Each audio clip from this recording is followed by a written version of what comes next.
కరీంనగర్ జిల్లా మానకొండూర్ సెంటర్ పరిధిలోని తిమ్మాపూర్ మండలం యాదవులపల్లె గ్రామంలో ఏర్పాటు చేయనున్న యంగ్ ఇండియా ఇంటిగ్రేటెడ్ స్కూల్ భవన నిర్మాణ పనులకు మానకొండూర్ ఎమ్మెల్యే కవ్వంపల్లి సత్యనారాయణ శుక్రవారం భూమి పూజ చేశారు. ఈ సందర్భంగా ఎమ్మెల్యే మాట్లాడుతూ గత ప్రభుత్వ పాలనలో విద్యారంగాన్ని పూర్తిగా నిర్లక్ష్యం చేశారని విమర్శించారు. కాంగ్రెస్ ప్రభుత్వం అధికారంలోకి వచ్చిన అనంతరం ముఖ్యమంత్రి రేవంత్ రెడ్డి విద్యకు అత్యున్నత ప్రాధాన్యం ఇస్తూ పేదల పిల్లలకు నాణ్యమైన విద్య అందించడమే లక్ష్యంగా ముందుకు వెళుతున్నారని అన్నారు. గ్రామీణ ప్రాంత విద్యార్థులు కూడా కార్పొరేట్ స్థాయి విద్య పొందాలనే ఉద్దేశంతో రాష్ట్ర వ్యాప్తంగా యంగ్ ఇండియా ఇంటిగ్రేటెడ్ స్కూల్స్ ఏర్పాటు చేస్తున్నామని తెలిపారు. యాదవులపల్లెలో నిర్మించనున్న ఈ స్కూల్ భవనాన్ని 2 సంవత్సరాల లోపే పూర్తి చేసి ప్రారంభోత్సవం నిర్వహిస్తామని ఆశాభావం వ్యక్తం చేశారు.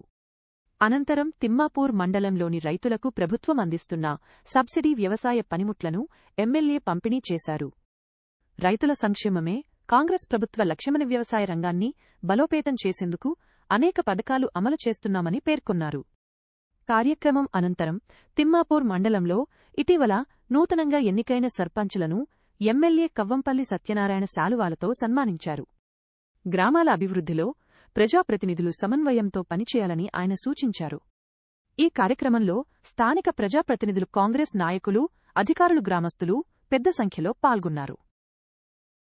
ఓం శాంతి శాంతి శాంతి సహస్రజేరుజాబృజా సహస్రాక్షాసవాత్ సభూమిం విశ్వదోత్వా అత్యధిష్టదిశాంగులం పురుష ఏవేదకం సర్వం యద్భూతం యచ్చభవ్యం ఉతా ఆమృతత్వశేషానః యదన్నేనాతిరోహతి ఏతావానస్య మహిమః అతో జాయ గుంజమూర్ధ పాదోస్య విశ్వభూతాని త్రిపాదస్య మృతందివే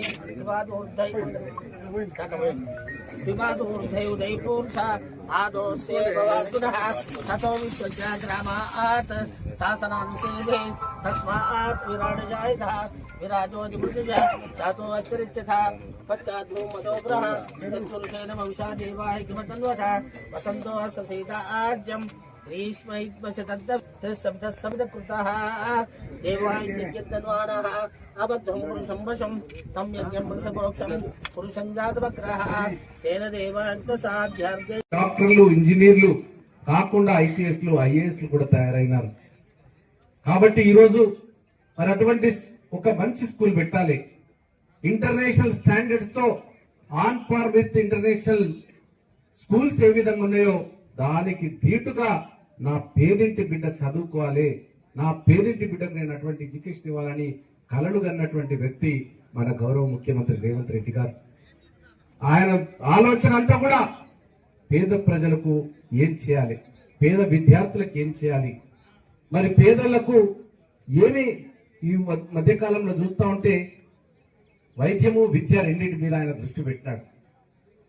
విద్య లోపల చూస్తే గవర్నమెంట్ స్కూళ్ళన్నీ గత ప్రభుత్వంలో క్లోజ్ చేస్తారు, మూసేస్తారు. టీచర్లు లేరు, అదేవిధంగా టీచర్లకు ప్రమోషన్ లేవు. మరి అదేవిధంగా భర్త ఒక దగ్గర ఉంటే భార్య ఒక దగ్గర, మరి అవన్నీ చక్కదిద్ది మంచి స్కూల్ అన్నిటినీ కూడా మళ్ళీ పునః ప్రారంభించి ప్రతి స్కూల్లో టీచర్ ఉండే విధంగా, బోధించే విధంగా చేసినటువంటి వ్యక్తి రేవంత్ రెడ్డి గారు, మన గౌరవ ముఖ్యమంత్రి గారు. మరి ఈ రోజు స్కూల్ను ప్రారంభించడమే కాకుండా పేద విద్యార్థులు, ఆ స్కూల్లో ఒక్క పేద విద్యార్థులే చదువుకుంటున్నారు ప్రభుత్వ పాఠశాలలో, వాళ్ళకు కూడా మనం ఇంటర్నేషనల్ స్టాండర్డ్స్ లో మంచి స్కూల్ ఇవ్వాలని తలపెట్టిన వాళ్ళు మన రేవంత్ రెడ్డి ముఖ్యమంత్రి గారు. మరి ఈ రోజు అదే ఉద్దేశంతో ఈ రోజు యంగ్ ఇండియా రెసిడెన్షియల్ స్కూల్ ని పేద ప్రజలకు నిజంగా ఒక కానుకగా, ఒక వరంగా వాళ్ళని తయారు చేస్తే ఆ కుటుంబం బాగుపడుతుంది. ఆ కుటుంబం బాగుపడితే ఆ ఊరు బాగుపడుతుంది, ఆ ఊరు బాగుపడితే ఈ దేశం బాగుపడుతుంది అన్న ఉద్దేశంతో ఈరోజు యంగ్ ఇండియా రెసిడెన్షియల్ స్కూల్ మనం అక్టోబర్ 24, 2024లో ఇక్కడ పూజా కార్యక్రమం నిర్వహించినాం. అప్పుడు 14 స్కూళ్ళనే మన ప్రభుత్వం